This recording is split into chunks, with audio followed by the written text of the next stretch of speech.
എന്ന് ഓർമ്മപ്പെടുത്തും. നേർച്ചയിലുണ്ടാകുന്ന അനാചാരങ്ങളെ കുറിച്ച് നിങ്ങൾ പറഞ്ഞു. അനാചാരങ്ങൾ നടന്നാൽ നമ്മളിപ്പോൾ എന്താ ചെയ്യാം? അതുപോലെ ഞങ്ങൾ സ്ത്രീ ജുമാ ജമാഅത്ത് ഇസ്ലാമിലുള്ള അള്ളാഹുവിന്റെ റസൂലിന്റെ കാലത്ത് നടന്ന പ്രവാചകര് അനുകൂലിച്ച ഈ വിഷയത്തെ ഞങ്ങൾ നടത്തുമ്പോൾ അതിന് ഓരോ ഫോട്ടോഗ്രാഫികളൊക്കെ എടുത്തുകൊണ്ട് നിങ്ങളിങ്ങനെ രംഗത്തിറങ്ങി അതിൽ ഓരോ ചെറിയ നിയമങ്ങൾക്ക് എതിരായി കാണുന്നു എന്ന് പറഞ്ഞാൽ നിങ്ങൾ ചാടിക്കഴിച്ചിട്ടെന്താ കാര്യം? നേരത്തെ നടക്കുന്നത് പോലെ തന്നെയാണ് ഞങ്ങളിൽ നടക്കുന്നത്. ഞങ്ങൾ എന്തായാലും ചെയ്യാം. ഇസ്ലാമിന്റെ ശരീരത്തിൽ അള്ളാഹുവിന്റെ റസൂല് പഠിപ്പിച്ചതാണ്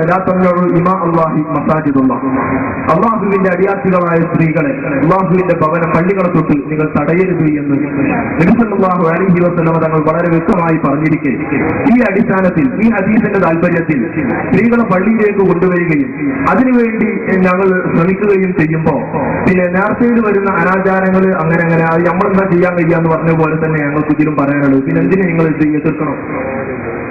സ്ത്രീകളെ പള്ളിയിലേക്ക് ആനയിക്കുകയും അല്ലെങ്കിൽ കുതിരയിക്കുകയും അതിനുവേണ്ടി പ്രമാണങ്ങൾ ദുരുപയോഗം ചെയ്യുക എന്നത് 1960 ശേഷം മുജാഹിദ് പ്രസ്ഥാനം നടത്തി വരുന്ന വിഷയമാണ്. കാരണം അവരെന്തിന് പള്ളിയിൽ വരുന്നു എന്ന് ചോദിച്ച് കേമറ മൗലവി തന്നെ, അതായത് കെ ഉമർ മൗലവി കുറിച്ച് പറഞ്ഞതാണ്. കെ ഉമർ മൗലവി തന്നെ വളരെ വ്യക്തമായിക്കൊണ്ട് സ്ത്രീ ജുമാ ജമാഅത്തിനെ നിരുത്സാഹപ്പെടുത്തിയതായി കാണാം. മാത്രമല്ല 20ാം നൂറ്റാണ്ടില് ഇബ്നു തൈമിയ്യ എന്ന് വിശേഷിപ്പിച്ച 2000 ജൂലൈ അൽമനാലിൽ വസ്തുനിഷ്ഠമായി പരിചയപ്പെടുത്തിയ നാസിറുദ്ദീൻ അൽബാനി എന്ന് പറയുന്ന വ്യക്തി അഹ്ലുസുന്നത്തി വൽ ജമാഅത്തിന്റെ ആദർശത്തിന്റെ അവസാന വാക്കി എന്ന് പരിചയപ്പെടുത്തിയ പ്രസ്തുത വ്യക്തി അദ്ദേഹത്തിന്റെ ഹിജാബുൽ മർഅത്തുൽ മുസ്ലിമ ഈ കിതാബി വസ്തുന്ന വിശുദ്ധ ഖുർആൻ അടിസ്ഥാനത്തിൽ സുന്നത്ത് അടിസ്ഥാനത്തിൽ ഖുർആനും സുന്നത്തും അടിസ്ഥാനത്തിൽ മുസ്ലിം വനിതയുടെ മറയുടെ ഹിജാബിന്റെ വിധി പറഞ്ഞ ഈ വ്യക്തി അദ്ദേഹത്തിന്റെ ഈ ഗ്രന്ഥത്തിന്റെ 75ാമത്തെ പേജിൽ പറയുന്നു, അല്ലാഹുവിന്റെ റസൂലിന്റെ ഹദീസ് ഉദ്ധരിച്ചുകൊണ്ട് സ്ത്രീകൾ വീടിന്റെ ഉള്ളിലാണ് നിസ്കരിക്കേണ്ടത് എന്ന് പറഞ്ഞതിന് ശേഷം ഹജ്ജിൽ വരാറുള്ള ചില സ്ത്രീകൾ അവിടെയുള്ള ജമാഅത്തിൽ പങ്കെടുക്കുന്നതിന് നഖശിഖാന്തം ഈ വ്യക്തി ഈ 20ാം നൂറ്റാണ്ടിലെ ഇബ്നു തൈമിയ്യ എന്ന് പറയുന്ന അവസാന വാക്കായ നാസിറുദ്ദീൻ അൽബാനി വളരെ വസ്തുനിഷ്ഠമായി വിശുദ്ധ ഖുർആനിന്റെയും തിരുസുന്നത്തിന്റെയും അടിസ്ഥാനത്തിൽ വിവരിക്കുകയുണ്ടായി. മാത്രമല്ല, നേരത്തെ പറഞ്ഞ 1.25 എന്ന പുസ്തകം ഇസ്ലാഹി പ്രസ്ഥാന ചരിത്രത്തിന്റെ രാമുഖം എന്ന ഈ പുസ്തകത്തിന് ശൈഖുൽ ഇസ്ലാം ഇബ്നു തൈമിയ്യ എന്ന ഇസ്ലാഹി പ്രസ്ഥാനത്തിന് തുടക്കം കുറിച്ച നേതാവെന്ന് പരിചയപ്പെടുത്തിയ ഇബ്നു തൈമിയ്യ എന്ന് പറയുന്ന വ്യക്തി അദ്ദേഹത്തിന്റെ അൽ ഹിജാബ് വസ്സുഹൂർ എന്ന പേരുള്ള ഗ്രന്ഥത്തില് 25ാമത്തെ പേജിൽ വളരെ വസ്തുനിഷ്ഠമായി മുസ്ലിങ്ങളായ വനിതകളാണോ വീട്ടിലാണ് നിസ്കരിക്കേണ്ടത് എന്ന് പറയുകയുണ്ടായി. എന്താണ് കാരണം? എന്താണ് മുജാഹിദിന്റെ ഉത്തരവാദിത്തപ്പെട്ട നേതാക്കന്മാർ കേരളത്തിൽ മാത്രമേ വാദക്കാരുള്ളൂ. അല്ലാഹുവിന്റെ റസൂലിന്റെ കാലഘട്ടത്തിൽ തന്നെ ഇസ്ലാം കേരളത്തിൽ വന്നു എന്ന് ഒന്നേക്കാൾ ചില പുസ്തകം പറയുന്നുണ്ട്. 1942 ആദ്യമായി സ്ത്രീകൾ പള്ളിയിൽ വന്നതെന്ന് 1995 പുടവവാദികൾ വളരെ വ്യക്തമായി കൊണ്ട് തന്നെ രേഖപ്പെടുത്തിയിട്ടുണ്ട്. ചുരുക്കി പറഞ്ഞാൽ പാരമ്പര്യമായി നാം ചിന്തിക്കുമ്പോൾ അല്ലാഹുവിന്റെ റസൂലിന്റെ കാലഘട്ടത്തിൽ തന്നെ നിർമ്മിക്കപ്പെട്ട പള്ളികളിൽ ഒന്നിനും ലേഡീസ് കമ്പാർട്ട്മെന്റ് നാം കാണുകയുണ്ട്. അല്ലാഹുവിന്റെ റസൂലോ ഉത്തമ നൂറ്റാണ്ടിലെ ഏതെങ്കിലും ആളുകളോ സ്ത്രീകൾ പള്ളിയിലേക്ക് പോകുന്നതിനെ പ്രോത്സാഹിപ്പിച്ച ഏതെങ്കിലും ഒരു ഉത്തരവ്, ഏതെങ്കിലും ഒരായത്ത്, ഏതെങ്കിലും ഒരു ഹദീസ് വിശുദ്ധ ഖുർആനിൽ നിന്നോ തിരുസുന്നത്തിൽ നിന്നോ ഉദ്ധരിക്കാൻ കഴിവുള്ള ആദർശമുള്ളവരുണ്ടോ, ആദർശമുള്ളവരുണ്ടോ, വിവരമുള്ളവരുണ്ടോ എന്ന് ഈ സമയത്ത് ചോദിക്കാൻ ആഗ്രഹിക്കുകയാണ്. ഏതായിരുന്നാലും പറഞ്ഞു വന്നത് അള്ളാഹുവിന്റെ റസൂല് പ്രോത്സാഹിപ്പിച്ചിട്ടില്ല. ഈ വസ്തുത മുജാഹിദ് മുമ്പ് പറഞ്ഞിരുന്നു. അതുപോലെ തന്നെ ജമാഅത്തെ ഇസ്ലാമിക്കാർ എല്ലാ മൗദൂദിയുടെ പുസ്തകവും ട്രാൻസ്ലേറ്റ് ചെയ്യാറുണ്ട്. അവർ ട്രാൻസ്ലേറ്റ് ചെയ്യാത്ത, ഇന്ന് ട്രാൻസ്ലേറ്റ് ചെയ്ത് പ്രതിഷ്ഠപ്പെടുത്താത്ത എന്നോ ഏതൊരു മൂലൊരാൾ ചെയ്തിരുന്നു എന്ന് ചോദിച്ചോട് പിന്നെ അടക്കം ചെയ്തിട്ടുണ്ട്. ഒരു പുസ്തകമാണ് മൗദൂദി സാഹിബിന്റെ ഹിജാബ് എന്ന് പറയുന്ന പുസ്തകം. ആ പുസ്തകത്തിൽ സുന്നികൾ പറയുന്നതിലും കണിശമായി ഈ വിഷയത്തെ വസ്തുനിഷ്ഠമായി അദ്ദേഹം പറഞ്ഞത് കാണാം. ഏതായിരുന്നാലും സ്ത്രീകൾ പള്ളിയിൽ പോവുക എന്ന ഏർപ്പാട് ഖുർആൻ പരിചയപ്പെടുത്തിയിട്ടില്ല.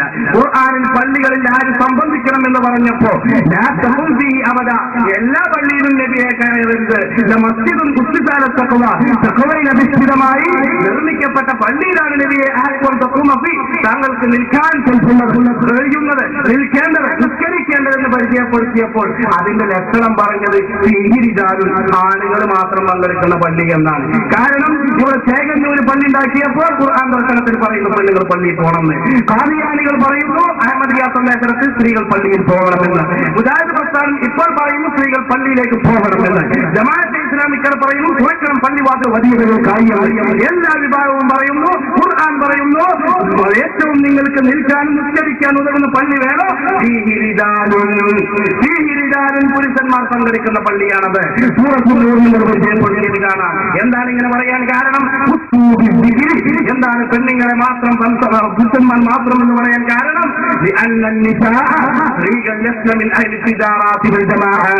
അവർ ജമാഅത്തിന്റെ ആളുകൾ അല്ല എന്നാണ് ഈ ആയത്ത് പഠിപ്പിക്കുന്നത് എന്ന് 40ഓളം ഈ വിനീതൻ രേഖപ്പെടുത്തിയതായി കണ്ടിട്ടുണ്ട്. അതുകൊണ്ടാണ് പൂർവികരായ ആളുകളൊന്നും ഈ വിഷയം രേഖപ്പെടുത്താതിരുന്നത്.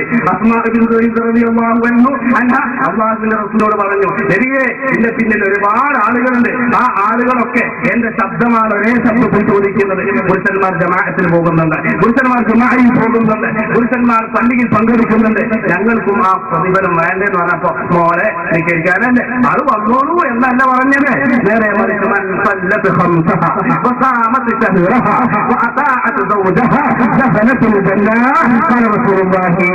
അള്ളാഹുവിന്റെ റസൂല് പറഞ്ഞത് മോളെ നീ വീട്ടിൽ കയറിയിരുന്നു കൊണ്ട് 5 വർഷം നിസ്കരിച്ച് ഭർത്താവിന് വഴിപ്പെട്ട് നീ നിസ്കരിക്കുകയാണെങ്കിൽ, നോമ്പെടുക്കുകയാണെങ്കിൽ, കാത്തു കൊടുക്കുകയാണെങ്കിൽ അതാണ് നിങ്ങൾക്ക് ഉത്തമം എന്ന് അള്ളാഹുവിന്റെ റസൂല് ഓർമ്മപ്പെടുത്തുകയുണ്ടായി. അപ്പൊ ഖുർആനും സുന്നത്തും സ്ത്രീകൾ പള്ളിയിൽ പോവുക എന്നതിനെ പ്രോത്സാഹിപ്പിച്ചിട്ടേ ഇല്ല. അതുകൊണ്ടാണ് കേരളക്കരയിൽ ഇസ്ലാം കൊണ്ടുവന്നത് സഹാബത്തെ കിറാമിന്റെ കാലഘട്ടത്തിൽ തന്നെയായിരുന്നു എന്ന് ഈ ഇസ്ലാഹി പ്രസ്ഥാന ചരിത്രത്തിന്റെ രാമുഖം എന്ന പുസ്തകത്തിൽ വളരെ വ്യക്തമായിക്കൊണ്ട് കേരളത്തിലെ ആദ്യത്തെ ഇസ്ലാഹി നേതാവ് നബിയുടെ കാലത്ത് തന്നെ മതപ്രബോധകനായി ഇവിടെ വന്നിറങ്ങിയ മാലിക്കുദ്ദീനാറാണെന്ന് ഈ പുസ്തകത്തിൽ പറയുന്നു. ഇത് ഈ കേരളക്കരയിൽ ഇസ്ലാമിന്റെ പ്രചണ്ഡമായ പ്രബോധന പ്രവർത്തനങ്ങൾക്ക് വേണ്ടി ഇറങ്ങിത്തിരിച്ച മഹാരഥന്മാരായ സഹാബത്തെ കിറാം അവരിങ്ങനെ ആശയം കാണിച്ചോ? ഇല്ല. എന്നെ ആദ്യമായി പള്ളിയിൽ പോയത് ഈ പാദധന്യം എന്ന് പറഞ്ഞ് 2 താത്താര്, ഒന്ന് വെള്ളറന്മാരെ കദീസ കുട്ടി, 150 മരുന്ന് പോലെ, ഒന്ന് വെള്ളറന്മാരെ കദീസ കുട്ടി, ഒന്ന് TK ആമിന. എന്താണ് കേരളത്തിൽ ആദ്യമായി അള്ളാഹുവിന്റെ പള്ളിയിൽ പോയി ആരാധനാ കർമ്മങ്ങളിൽ പങ്കെടുത്ത 2 മുസ്ലിം വനിത, ഒന്ന് മാലിക്കുദ്ദീനാഥ് പെണ്ണുങ്ങളും ഒന്ന് മുഹയ്യത്തുദ്ദീനാഥ് പെണ്ണുങ്ങളും അല്ല, നേരെ മറിച്ച് ആരാണ്?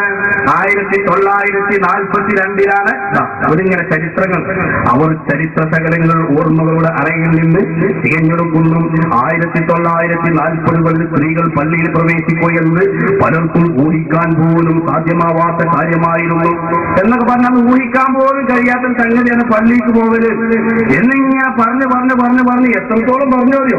ഇസ്ലാഹി തറവാട്ടിലെ പ്രമുഖ പണ്ഡിതന്മാർ ഇടയ്ക്കിടെ ഖദീജക്കുട്ടിയെ സന്ദർശിക്കാറുണ്ട്. ഇക്കൂട്ടത്തിൽ KNM സംസ്ഥാന സെക്രട്ടറി AP അബ്ദുൽ ഖാദർ മൗലവി പ്രത്യേകം എടുത്തു പറഞ്ഞു, ഈ അടുത്ത് ഏതാനും മാസങ്ങൾക്ക് മുമ്പ് അദ്ദേഹം ഒന്ന് കുശലാന്വേഷണം നടത്തിക്കോട്ടെ, അതൊരു കുഴപ്പമില്ല. ഞാനത് പറഞ്ഞത് എന്താണ്? പറഞ്ഞത് നബി തങ്ങളുടെ കാലത്തോ സഹാബത്തിന്റെ കാലഘട്ടത്തിലോ ഇല്ല, ഉത്തമ നൂറ്റാണ്ടിൽ തന്നെ ഇസ്ലാമിക ആദർശങ്ങൾ വന്ന കേരളക്കരയില് 1300 ചില്ലാനം കൊല്ലങ്ങൾ കാത്തിരിക്കേണ്ടി വന്നു എന്നത് ഒരു വസ്തുത. വസ്തുതയാണ്. അപ്പൊ ഖുർആനും സുന്നത്തും പരിചയപ്പെടുത്തിയിട്ടില്ല. പിന്നെ അവർ ഒരു ഹദീസുണ്ട്. ഏതാണ് ഹദീസ്? ലാ തംനഉ ഇമാ അല്ലാഹി മസാജിദുല്ലാഹ് എന്ന ഹദീസാണ്. ആ ഹദീസിനെ സംബന്ധിച്ച് ബഹുമാനപ്പെട്ട പണ്ഡിതന്മാർ രേഖപ്പെടുത്തിയില്ലേ? ബഹുമാനപ്പെട്ട ഇമാം ശാഫിഈ റളിയല്ലാഹു അൻഹു അവിടുത്തെ ഇഖ്തിലാഫുൽ ഹദീസ് എന്ന കിതാബില് വളരെ വ്യക്തമായിക്കൊണ്ട് തന്നെ പറഞ്ഞു, നബി തങ്ങൾ എന്ത് പറയുന്നു എന്ന് നിനക്ക് ഒരിക്കൽ ചോദിച്ചേക്കാം. എന്ന കൗലിനെ സംബന്ധിച്ച് നിനക്ക് എന്ന് പറഞ്ഞേക്കാം. അതെന്താണ്? പള്ളിയെ തൊട്ട് ഒന്നും തടയരുത് എന്ന് പറഞ്ഞാൽ ഹജ്ജിനും പോകാൻ പറ്റൂല, ഹജ്ജിനും പോകാൻ പാടില്ല. അള്ളാഹിന്റെ അടിയാത്തികളെ പള്ളികളെ തൊട്ട് മുഴുവനും തടഞ്ഞു എന്ന് വെക്കുക. അപ്പൊ എങ്ങനെ കഅബാലയത്തിൽ പോയി ഹജ്ജ് ചെയ്യുക? അപ്പൊ കഅബാലയത്തിൽ പോയി ഹജ്ജ് ചെയ്യുക എന്നുള്ളതിനെ കൂടെ വിലക്കൽ വരും. അപ്പൊ പെണ്ണുങ്ങളെ തടയാൻ പാടില്ല അൻ ഫരീദത്തിൽ ഹജ്ജി, ഹജ്ജിനെ തൊട്ട് എന്ന് ഇമാം ശഫീഈ പറയുന്നു. അതുപോലെ മആനി മുസ്ലിം പറയുന്നു. അല്ലാമ ബൈഹഖി പോലെയുള്ളവരൊക്കെ ഈ വിഷയം രേഖപ്പെടുത്തിയിട്ടുണ്ട് എന്ന് പറഞ്ഞു.